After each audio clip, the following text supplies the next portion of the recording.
I can legitimately talk about the Germans, as you've just been chastising me for using my only German I know. Well, I do know Dankeschön, darling.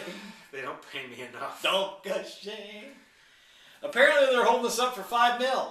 Who's holding us up for $5 million? The people that that bought the arcade for a song. Yes, apparently that song was still too much. Yeah, well, yes, it's always too much when you're considering old buildings, but when you're going to tear up new ground... You know what I find really interesting? All the public infrastructure money you ever want. You know what I find really interesting? What? You know, the city of Dayton poured a ton of money in back in 1980 to fix the place up to at least $10 million, right? Right.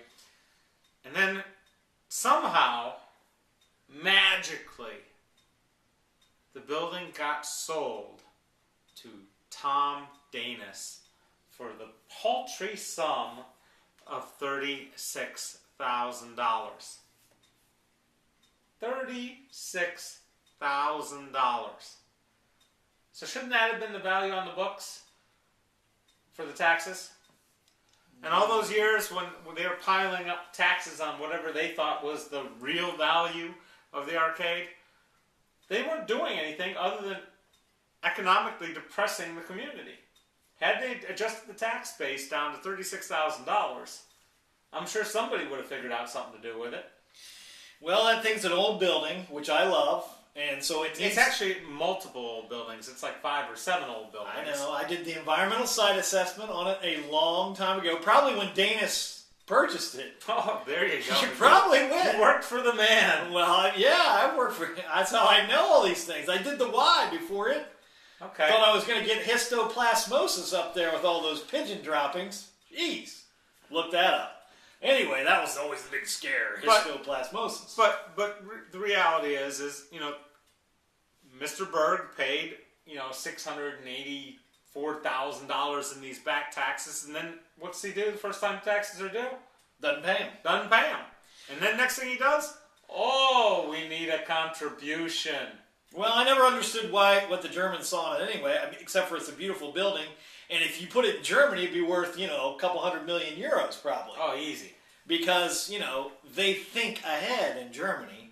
They're beating us to the punch. They're the size of what? Montana?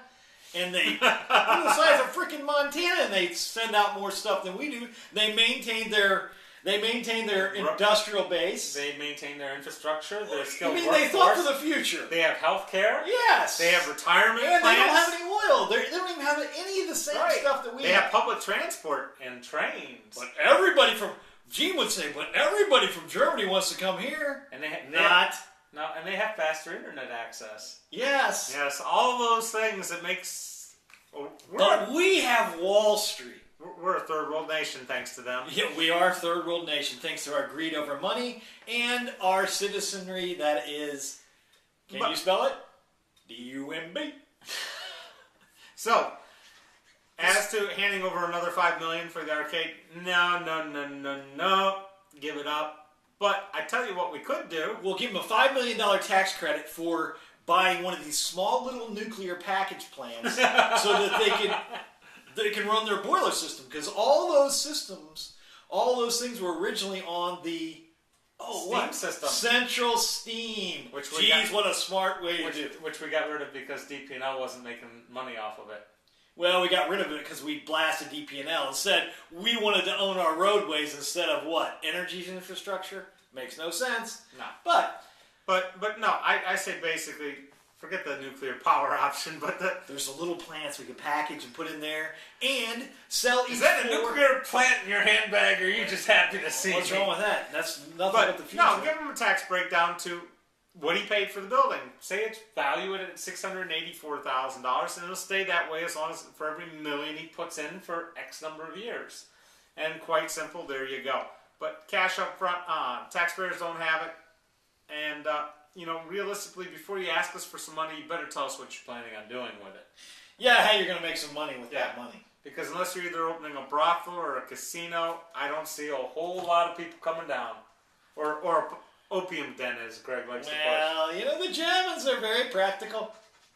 They can do it. They have red light districts in Germany. Yeah, They understand these things. They do it right. Yeah. And they love pig. I love pig. Maybe we could turn Wilmington into pig farms like I always said they should.